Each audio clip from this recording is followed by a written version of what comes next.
Magandang umaga sa inyong lahat. Narito tayo sa press conference ng Philippine Statistics Authority para sa July 2022 Inflation Report. We are pleased to welcome the press and media partners na kasama natin on-site and online today. Ako po si Janine Almeda, ang inyong host for today's press briefing. Bago natin simulan ang inflation report, gusto naming ipahayag na ito ay naka-live stream sa PSA Facebook page. Updates are also tweeted on the PSA Twitter gamit ang hashtag PHCPI. Ikinagagalak kong ipakilala si PSA Undersecretary Dennis Mapa, National Statistician and Civil Registrar General, na siyang mag-uulat tungkol sa paggalaw ng presyo ng mga bilihin sa Pilipinas itong nakalipas na July 2022. Ating pakinggan ang report ni Yusek Dennis Mapa. Magandang umaga sa inyo lahat. Ang Philippine Statistics Authority ay malugod na mag-uulat ng antas ng inflation sa bansa para sa buwan ng Hulyo 2022. Ang headline inflation, ang pagtaas ng presyo ng mga produkto at serbisyo sa bansa ay bumilis sa antas na 6.4% nitong Hulyo 2022. Noong Hunyo 2022, ang inflation ay naitala sa antas na 6.1% at 3.7% naman noong Hulyo 2021. Ang average inflation mula Enero hanggang Hulyo 2022 ay nasa antas na 4.7%. Ang dahilan ng mas mataas na antas ng inflation nitong Hulyo 2022 ay ang mas mabilis na pagtaas ng presyo ng food and non-alcoholic beverages. Ito ay may 6.9% inflation at 64% share sa pagtaas ng pangkalatang inflation sa bansa. Ang nag-ambag sa pagtaas ng inflation ng food and non-alcoholic beverages ay ang mas mabilis na pagtaas ng presyo ng mga sumusunod. Fish and other seafood, partikular ang tilapia na may 9.2% inflation mula sa 6.7% inflation noong Hunyo 2022.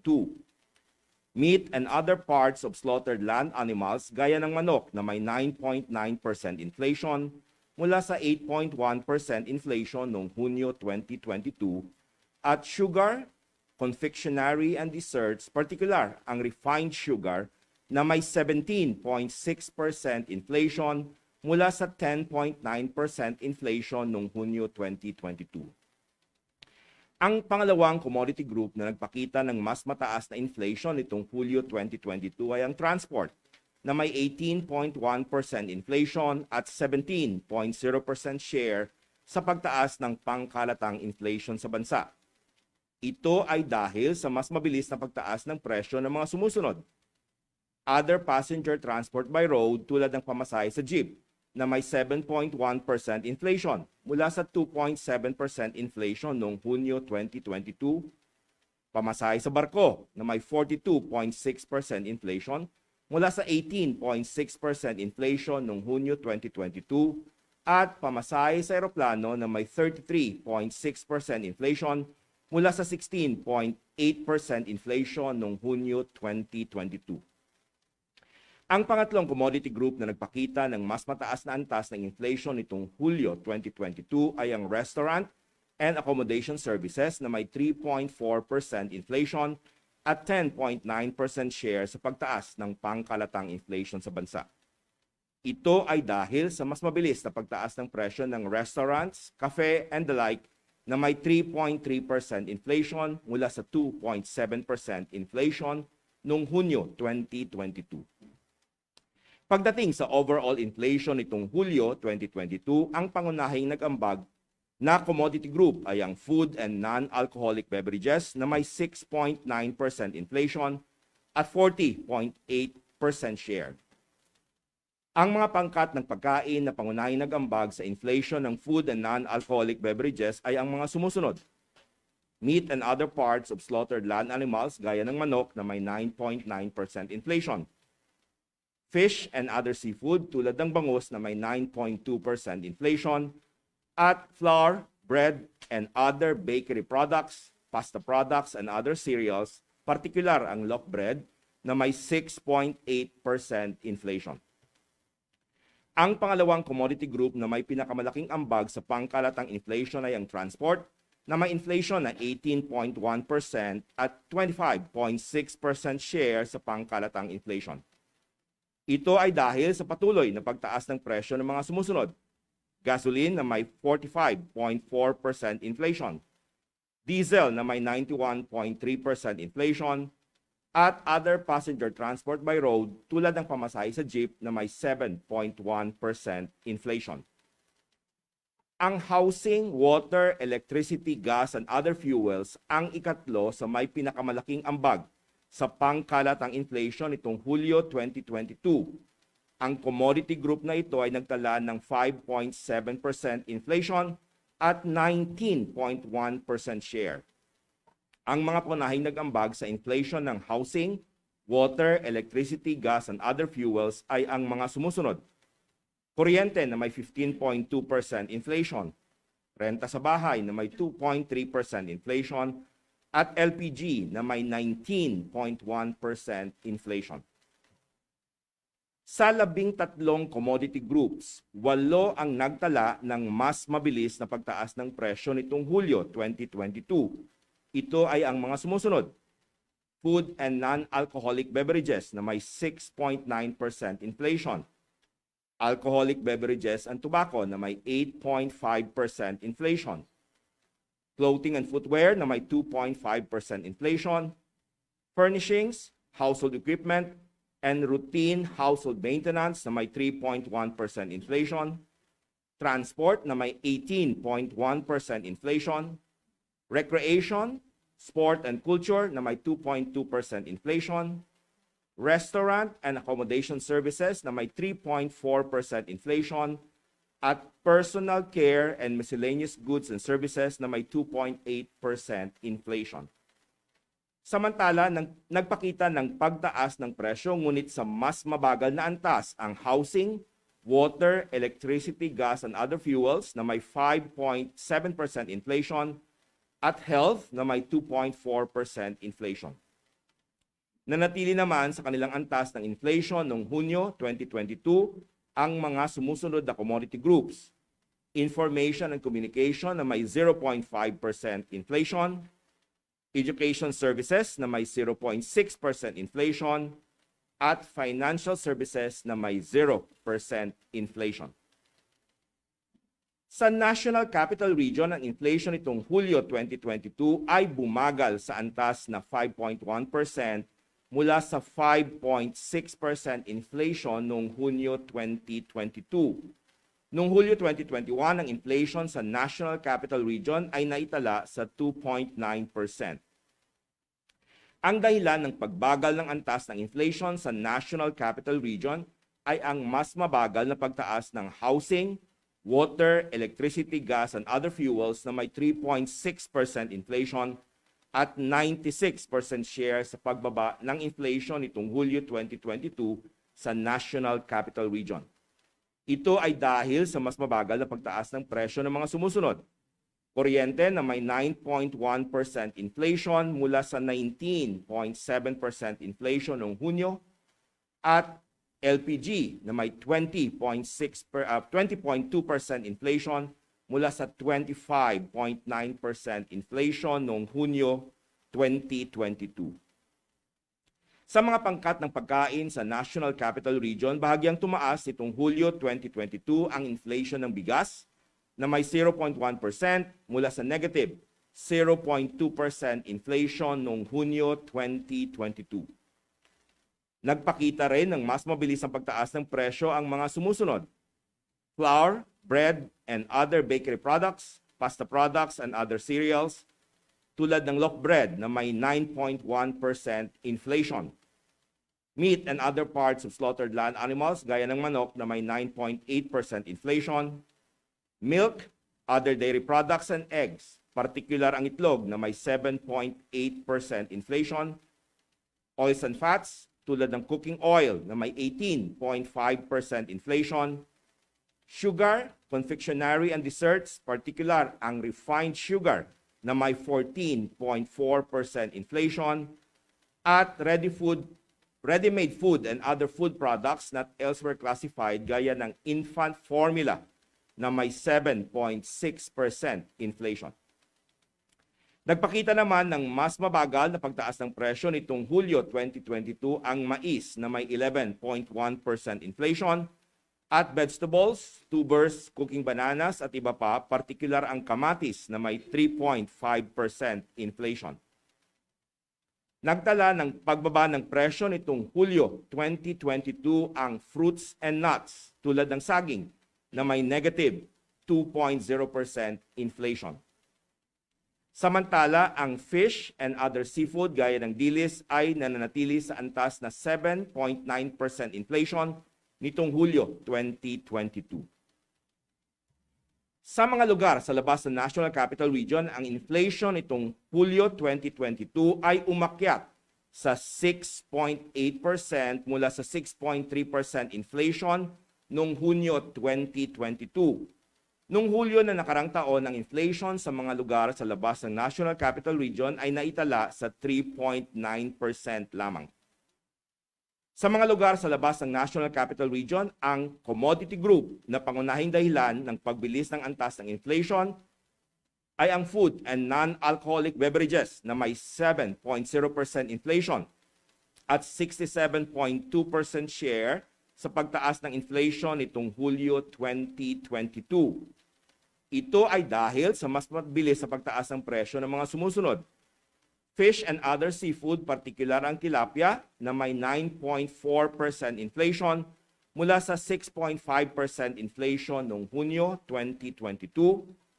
Meat and other parts of slaughtered land animals gaya ng manok na may 9.9% inflation mula sa 7.9% inflation noong Hunyo at sugar, confectionery, and desserts gaya ng refined sugar na may 18.3% inflation mula sa 11.2% inflation noong Hunyo 2022.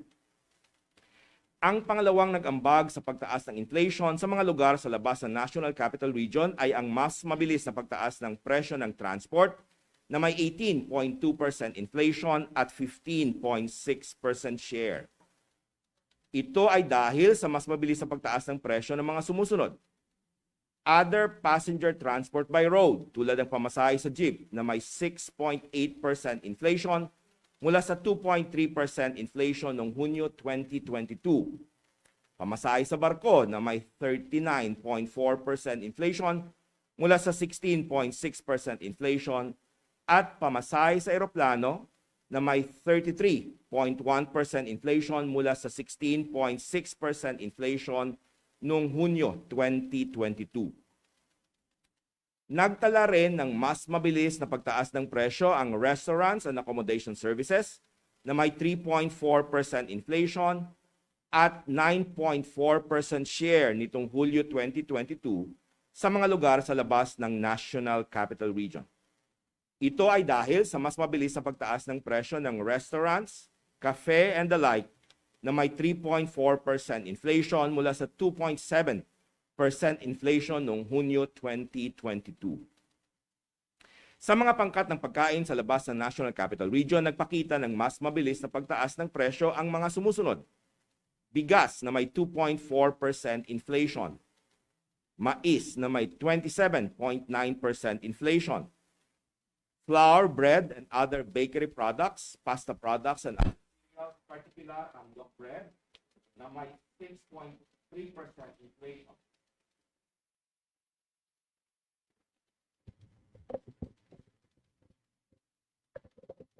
Meat and other parts of slaughtered land animals gaya ng manok na may 9.9% inflation.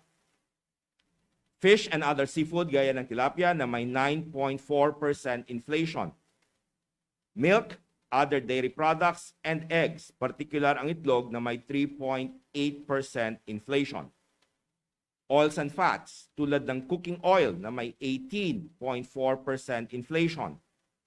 Fruits and nuts, gaya ng mangga na may 4.7% inflation. Sugar, confectionery, and desserts, particular ang refined sugar na may 18.3% inflation.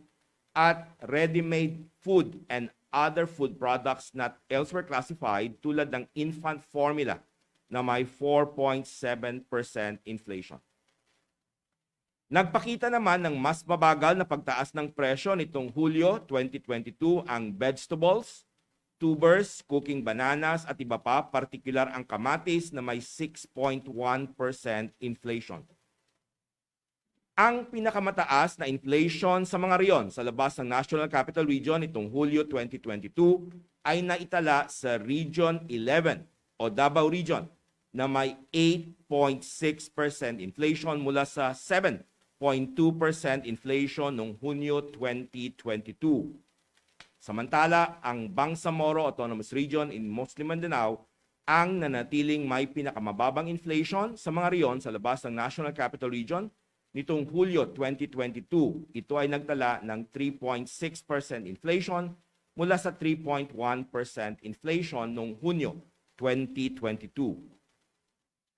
Kung ihahambing sa inflation na naitala sa mga riyon sa labas ng National Capital Region nitong Hunyo o noong Hunyo 2022, 14 na riyon ang nagtala ng mas mataas na inflation nitong Hulyo 2022.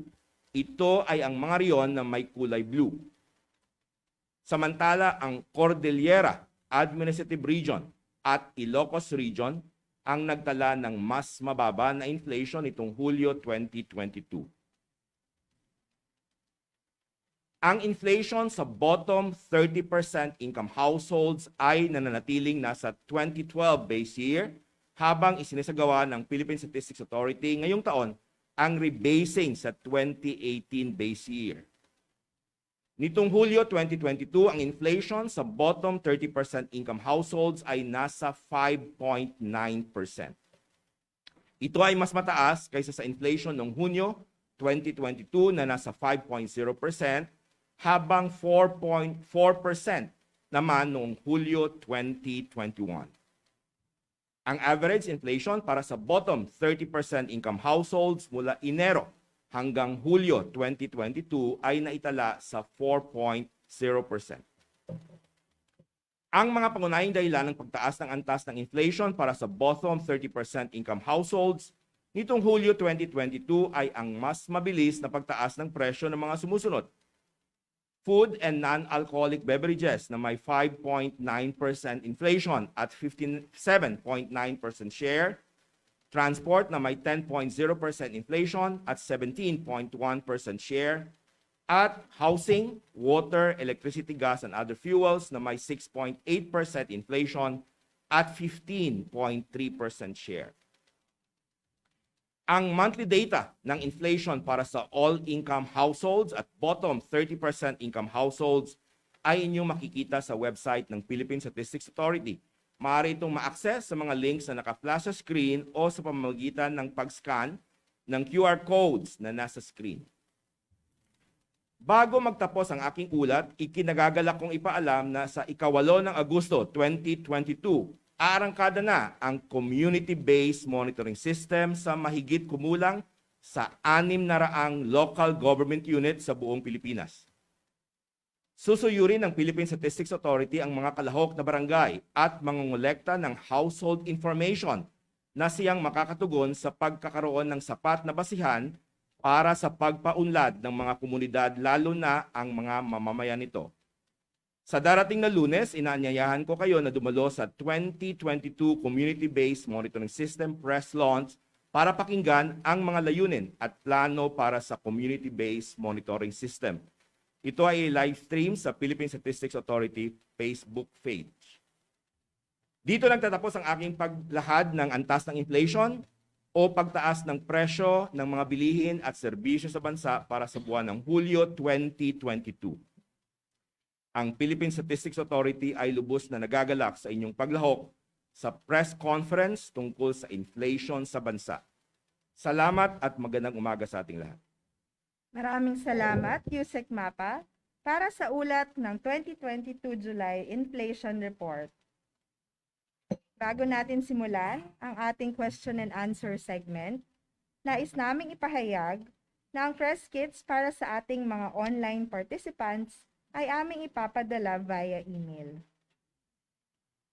Para sa mga nais po magtanong, pakigamit po ang raise hand feature or send your questions via chat box. Kapag kayo po ay natawag upang magtanong, pakisabi po ang inyong pangalan at organisasyong kinabibilangan. Para sa ating mga on-site participants, meron po tayong mga press kits na ipamimigay. Ngayon po ay handa na tayo para sa ating question and answer segment. Yes, Sir Andreo from Bloomberg.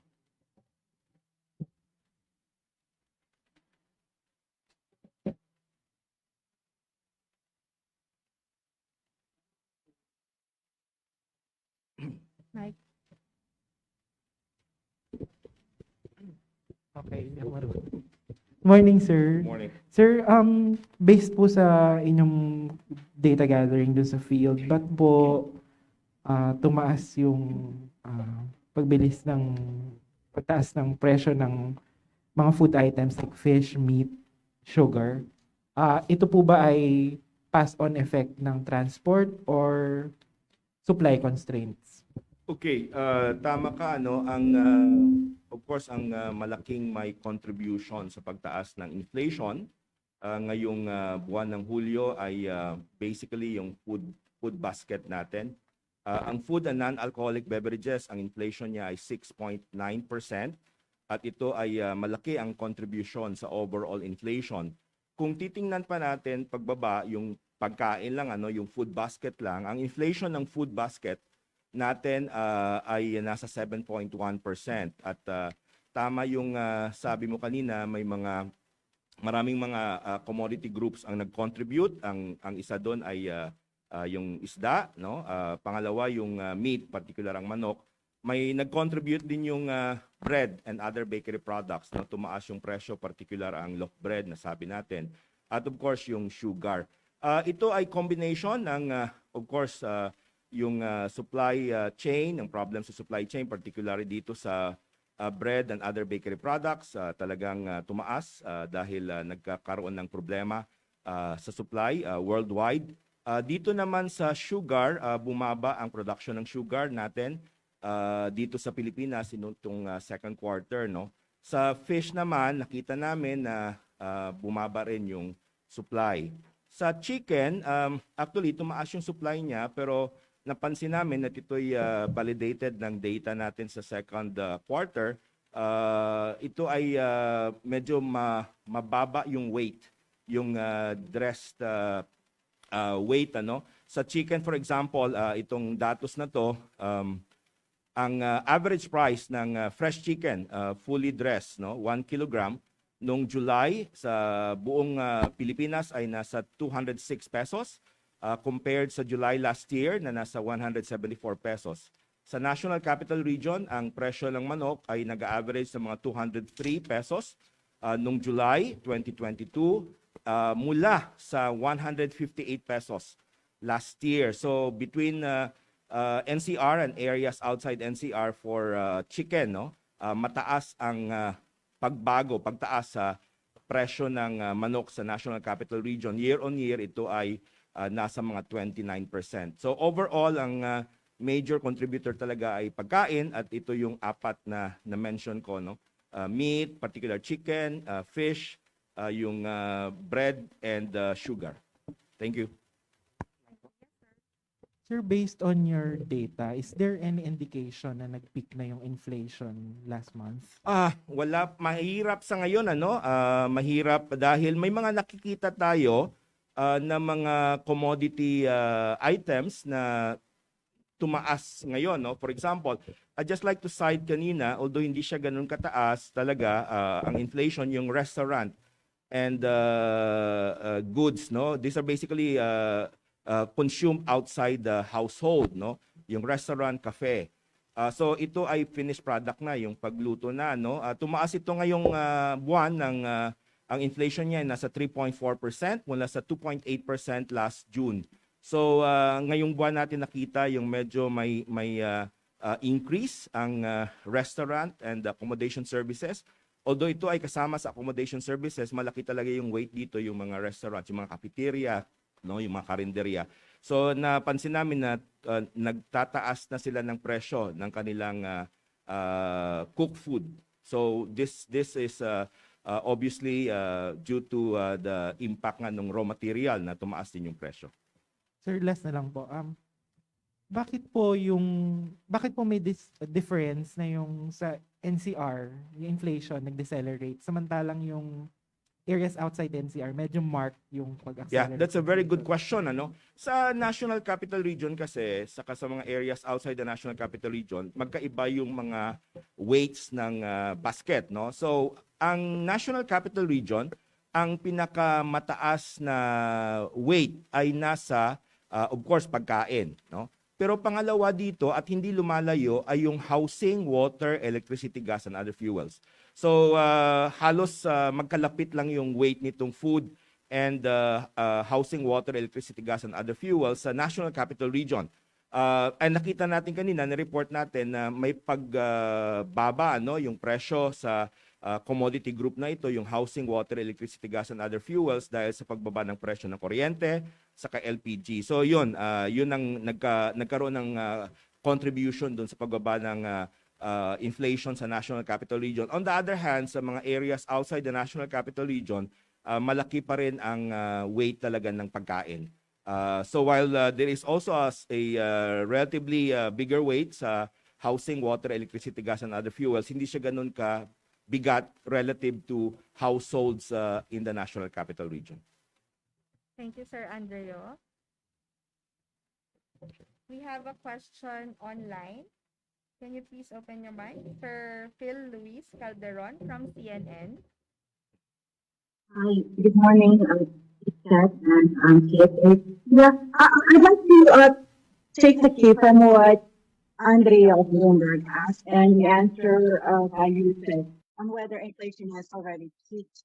You mentioned that you can't say if it is already peaked because inflation that has to do with restaurant cafe is something that is it cannot be controlled po ba? Ganun ba? I wanted to understand that correlation, Yusek.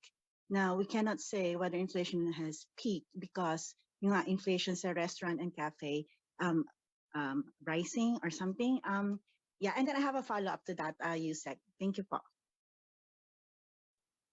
Cited na doon sa 13 commodity groups natin, may mga commodity groups na ngayon lang nagpakita ng medyo pagtaas, no? So ang ibig sabihin nito ay medyo mabagal ang pag-react ng commodity groups na ito compared sa iba. So I cited the restaurant and mga cafes, and of course sa mga restaurants naman mahirap. Hindi naman kagad nag-adjust yung mga presyo because of the menu cost, no, sa economics. So ito ay nakikita namin ngayon, no, dahil nagtataas na nga ng presyo ang raw materials. Now ang critical talaga in addition to that commodity group, the restaurant and accommodation services that has a weight of 9.6% ay yung talagang food basket.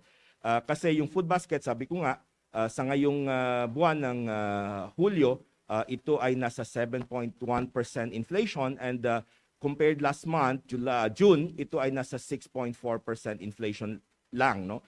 At mayroon siyang 0.7 percentage point increase month on month, no, na not adjusted for seasonality.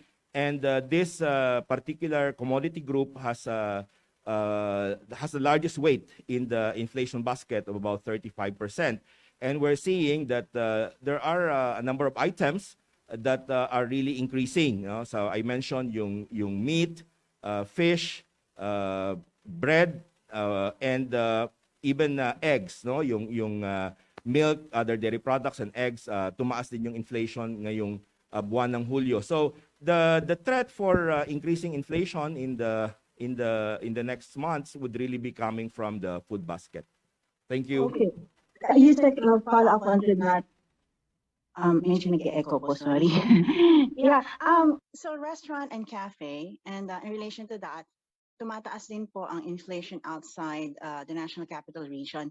Did the July numbers actually reflect the rise in consumer prices in like places like Bohol, where recently this week we've reported that seafood prices there are really exorbitant, and such that the local government already imposed some what's that yung sa tourism nila, diba, pinatigil for some time. So Yusek, yeah, did that data already reflect the increase in prices in seafood in places like Bohol? Because I see Davao there as the region posting the highest inflation po, no, among the region. So sa Bohol po ba? Hanapin muna namin yung Bohol, pero yung ano naman, yung area na nasabi sa news ay I'm pretty sure extreme value 'yon, ano, doon sa mga sample outlets namin. Pero I will look at the provincial data perhaps later, kasi it's very specific to a particular province at I'm not seeing.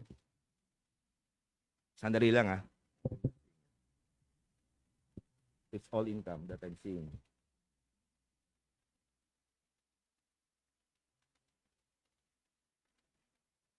The sheet that I'm seeing is all income. Okay. Okay. All right. So this is Bohol. Bohol province, ang kanyang inflation for July is 5.9%. June is 3.2%. So month on month, this is an increase of 2.7 percentage points. No, malaki ang increase niya sa food basket. Ang Bohol inflation ay 6.0% sa food versus 3.3. Tingnan natin yung seafood. Seafood and other fish and other seafood product, hindi naman ang malaking increase. It's 6.8% versus 6.0%. So overall, ang inflation sa Bohol ay nitong July, sa food item niya ay 5.9 versus 3.2. Pero all other items, mataas din yung inflation niya at 7.6% versus 5.2%. So that's the story dito sa province ng Bohol. Thank you. Thanks very much, Yusek. Thank you, Ma'am Lois from CNN. We have a question here on site. Ms. Shaila Francisco from TV5. Hi sir, good morning. Good morning. Nung last month sir, parang nag-start po mag-rollback sa mga petroleum products. Ang tatanong ko lang po, negligible po ba yung effect niya sa overall inflation? Kumbaga na-offset nung pagtaas ba ng mga food, kaya hindi rin po naramdaman? Yung petroleum, you're talking of the fuel. Yes, yung nakita natin na yung fuel products ay sa price sa ating mga gas stations ay bumaba. Pero yung year on year kasi, while of course lower ang inflation niya sa July versus June, but for example, yung two items, ano, yung price ng diesel, yung inflation rate ng July ay 91.3% pa rin, no? Slightly lower compared to June, which is 92.5%. And gasoline, 45.4% ang inflation nung July. At ito ay mas mababa kaysa doon sa June inflation, which is 53.9%. So nakikita naman natin ang pagbaba ng inflation sa dalawang items na to, yung fuel, particular gasoline and diesel. Pero ang malaking mga contributor kasi dito ay yung pamasahe, no, yung public transport fare, at nakita natin particular yung ginagamit talaga jeepney fare, at ito ay tumaas ng 19.1% sa National Capital Region dahil dun sa adjustment sa fare, sa regular fare ng mga jeepneys. And sa areas outside the National Capital Region, ito ay tumaas ng 6.7%. So while bumaba ng konti ang presyo ng diesel, gasoline, mataas pa rin yung inflation rate doon year on year, at pumasok na ngayon yung pag-increase sa jeepney fare, na ito yung medyo malaki yung weight sa ating basket, kaya nagkaroon pa rin ng increase substantial dito sa transport commodity group. Thank you. Thank you, ma'am. We have a question online from Sir Raf Rivas from Rappler. Hi, Yusek. Just curious if PSA is taking note of shrinkflation. Which food items po ang lumiit ang portions, if ever? Okay, that's a very good question. Ano? Ito ay tinitingnan namin, of course, sa mga, dun sa food basket natin kasi may weight naman talaga yan. Like chicken, 1 kilo ang ating basihan dun, ano? Yung meat products, also yung fish. Yung concept ng shrinkflation ay makikita natin dito sa mga restaurants, cafeterias, ano? So dito natin tinitingnan and I've instructed already our data collectors to also look at some observations whether there is they observe some reduction in terms of the volume sa mga cooked food in the restaurants, cafe. So sa ngayon wala pang report na mayroong substantial concern dito, but I think yung nakikita namin ay nagtaasan na ng presyo ang mga restaurants and cafe, no? So for areas outside the Metro Manila, for example, overall mayroon siyang inflation na 3.4% na mention ko kanina. For National Capital Region, ang inflation niya is 3.0%. And on specific products, ito yung mga cooked products. So ang mga sample items namin dito ay, let's say, lunch, fried chicken with rice, no? So ito'y tumaas ang kanyang year on year. Also yung particular commodity for lunch, for example, in a karinderya, we have pork adobo, tumaas din. So nakikita namin na nagtataasan ng presyo, but we will provide update kung may mapansin kaming concept of shrinkflation. Thank you. Thank you, Sir Yusek. Another question online from ABS-CBN, Sir Warren de Guzman. Good morning, sir. Are we looking at above 5% inflation for the rest of 2022? Have second round effects been fully factored into the inflation rate, or will this push inflation higher? Okay, yung 5% inflation for the rest of the year, sa projection ng Bangko Sentral ng Pilipinas, pinactor in nila na may expectation talaga ng pagtaas ng inflation, ano, sa second half, starting of course July na nasa 6.4% na tayo. So ang aming tinitingnan dito ay of course yung pagbago ng presyo sa ating mga sample outlets. Ang Philippine Statistics Authority hindi nagpo-forecast ng inflation kasi we are reporting the actual number. But from the trends since January, nakita naman natin at ito ay sinama namin sa report na talagang pataas na yung inflation natin, ano? So nag-cross siya, just to cite the months kung saan mataas ito sa 5%. Ito ay nagsimula nung May, 5.4%, June 6.1% at ngayong July 6.4%. So yung kanyang trend ay paakyat sa ngayon, and yun nga, yung the last 3 months it's been higher than 5.0% as you mentioned. Yung second question niya ay? Second question is, have Okay. second round effects? Yung second round effect, of course, kailangan tingnan ito ng mga researchers natin, ano, and I'm pretty sure mga economists natin ay tinitingnan yung second round factor. Pero sa datos na nakikita natin, yung sabi ko nga, may mga commodity items na ngayon nagpakita lang ng pagtaas ng presyo, ano, and I cited yung restaurant and accommodation services, and most of these are actually restaurants and cafe. Basically, these are the meals consumed outside the household. Substantial din kasi yung weight nito sa basket natin, nasa 9.6%, at ngayong July lang nagpakita ng pagtaas, no? So ang aming nakikita rito ay magme-maintain itong prices hanggang rest of the year. Thank you. Thank you very much, Yusek. We have another question online. From GMA News Online, Sir Ted Cordero. Sir, namomonitor na ba ng PSA kung nagkakaroon na ng effect ang pagtaas ng interest rates sa inflation?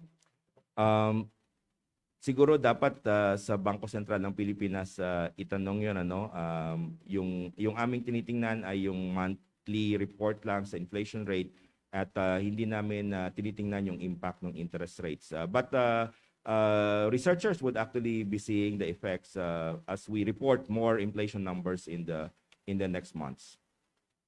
Thank you. Thank you, sir. Next question online.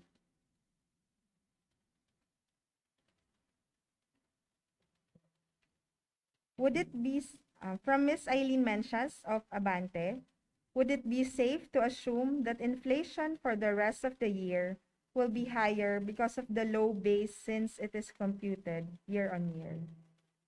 Hindi naman siya no sa yung base effect ang siguro kung yung sinasabi mo Eileen na yung base effect hindi naman kasi kung titingnan natin yung 2021 while hindi siya ganun kataas compared sa inflation rate na nakikita natin ng 2022 hindi rin siya mababa talaga.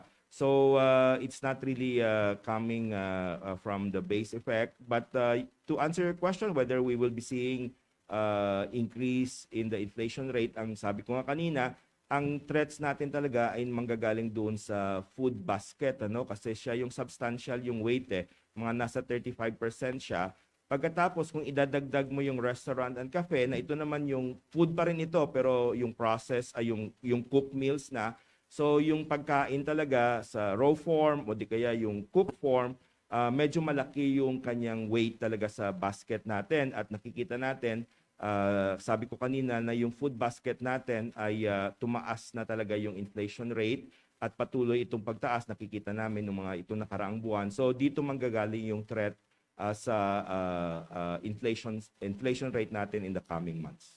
Thank you. Thank you very much, Yusek Mapa. Another question online. Sir, 6.4% is the highest since when? Okay, tingnan natin yung ating time series. Yung last na mas mataas siya sa 6.4 ay yung 6.9 na na-record noong September and October 2018.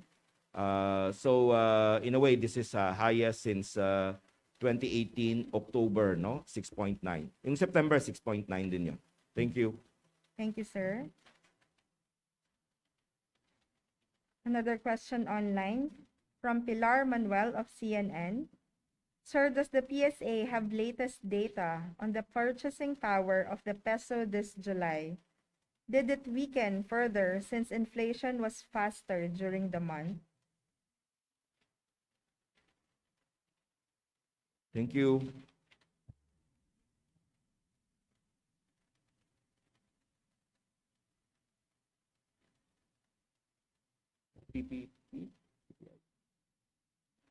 Purchasing power of peso, sandali lang ha.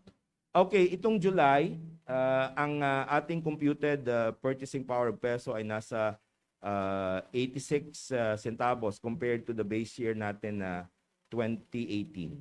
So bumaba siya kasi siyempre tumaas ang inflation rate. So June it is 0.87. 0.86 PPP. 0.86.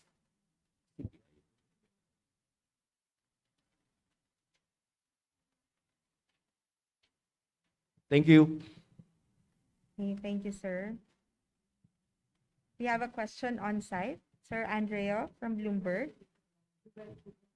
July, 0.86. Yung June, 0.87. Pero maganda talaga, tingnan mo yan, whole year average. Thank you, sir. Okay, we still have questions online, a few more. From Sir Warren de Guzman again of ABS-CBN. The Burr months are just around the corner. Are you expecting holiday season demand to push inflation higher? Okay, tinitingnan namin. Thank you, Warren, for that question. Ano? Sorry, I missed that one. Nasa next page kasi yung question mo on the beer months.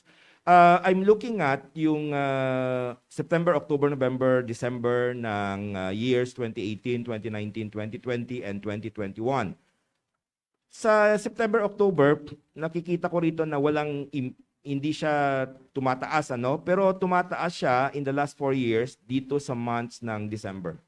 So, may napansin kami, month on month, medyo tumaas ang noong December 2018, December 2019 din, December 2020, and December 2021. Pero not much pa sa September, October, and November. So baka yung expectation natin, which will of course monitor pag pumasok na yung month of December. Thank you. Thank you, Yusek Mapa. We have another question from online from Ms. Mariadel Irish Catilogo from Business World. When will the OpenStat be available? I will check with our IT team kasi alam ko nagma-migrate sila. Pero yung mga request naman, pwede tayo mag-email doon sa info@psa.gov.ph. Yung specific, I apologize for this, but we are migrating kasi to a newer system and they have to, I think they're taking time sa pag-migrate ng lahat ng data set namin. Pero yung specific data set, pwede pa rin ma-request sa ating Knowledge Management and Communications Division, yung ating email at info@psa.gov.ph. Thank you. Thank you very much, Yusek Mapa. Okay, are there any other questions from our online or on-site participants?